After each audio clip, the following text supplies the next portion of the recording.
August 15, 1977, at Ohio State University's Big Ear Radio Telescope, something extraordinary happened. Astronomer Jerry Eman was reviewing data from the telescope's survey of the night sky when he saw it, a burst of radio waves so strong and so unusual that he circled it in red ink and wrote "Wow" in the margin. This became known as the WOW signal, and it remains one of the most compelling and mysterious potential signs of extraterrestrial intelligence ever detected. What was it? Where did it come from? And why have we never heard it again? Today we're diving deep into the story of the WOW signal, exploring the science, the theories, and the enduring mystery of this cosmic enigma.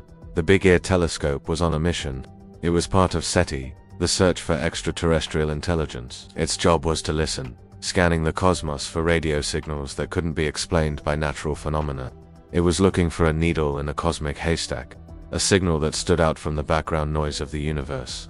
And on that summer night, it found one. Let's get a bit technical to understand why this signal was so special. The signal lasted for 72 seconds, which is exactly how long the Big Ear telescope could observe a single point in the sky as the Earth rotated. This suggested the signal's source was fixed in space, not a terrestrial source like a satellite or an aircraft. Even more intriguing was its frequency. The signal was detected at around 1420 MHz. This frequency is significant because it's the natural emission frequency of hydrogen, the most abundant element in the universe. Scientists had long theorized that any intelligent civilization trying to communicate across interstellar distances might choose this hydrogen line as a universal calling card. It's like a cosmic waterhole, a quiet, logical place for different species to meet and talk. The WOW signal hit this nail right on the head. The signal's strength was also off the charts. It was over 30 times stronger than the typical background noise from deep space. Imagine you're listening to faint static on a radio, and suddenly, a perfectly clear broadcast blasts through for just over a minute before vanishing back into the static. That's what the WOW signal was like. It was a narrowband signal, meaning all its energy was concentrated in a very small frequency range. Unlike the broad, messy signals produced by natural cosmic events like pulsars or quasars, a narrowband signal is precisely what we'd expect from an artificial transmitter. Jerry Eman was stunned. He and his colleagues, including the project director John Krause, immediately tried to verify the signal. They pointed the Big Ear to receivers, back at that same patch of sky in the constellation Sagittarius, but there was nothing. Silence. In the decades since, astronomers from all over the world have listened to that same region of space, hundreds of times, with even more powerful telescopes. The result has always been the same: nothing. The signal was a one-time event. It appeared without warning and vanished without a trace. So, what could it have been? The most exciting possibility, the one that gets everyone's heart racing, is that it was a message from an advanced alien civilization. Perhaps it was a powerful beacon, designed to announce their presence to the galaxy.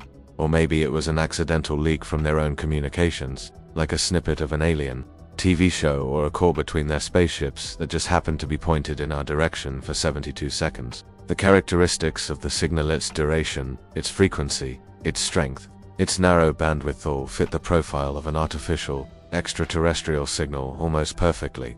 It's the best candidate for an alien message we've ever found, but in science, we have to explore all possibilities, especially the less glamorous ones. Could it have been a signal from Earth that simply bounced off a piece of space debris? This is called the space junk theory. It's plausible, but it's hard to explain why a reflected signal would have such a specific, clean frequency at the hydrogen line, and why we've never detected a similar bounce since, despite the sky being full of satellites and debris.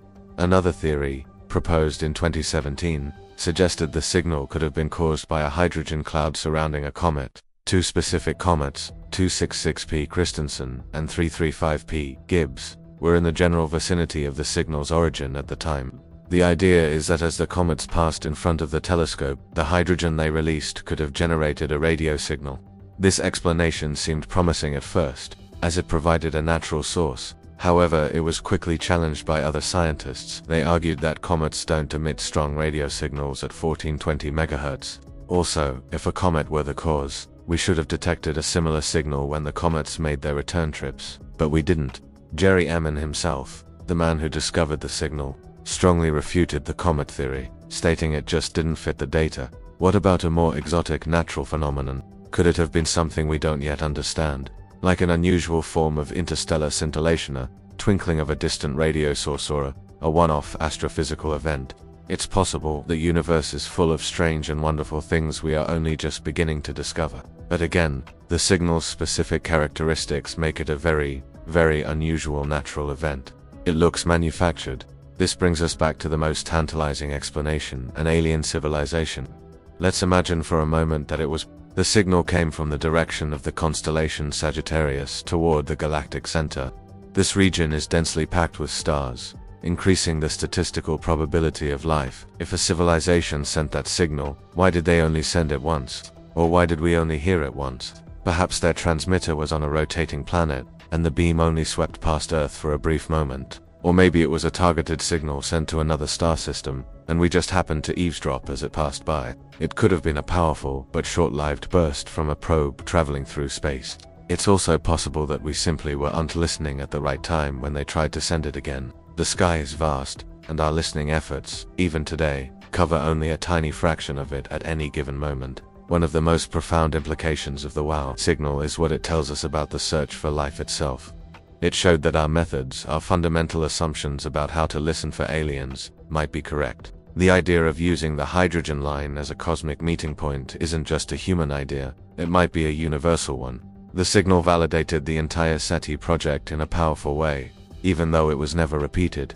In 2020, a project called the Breakthrough Listen Initiative conducted a deep and targeted search of the area where the WOW signal originated. Using some of the most advanced radio astronomy facilities on the planet, they scoured the region for any repeating signals, but once again, they found nothing. The silence from that patch of sky is almost as mysterious as the signal itself.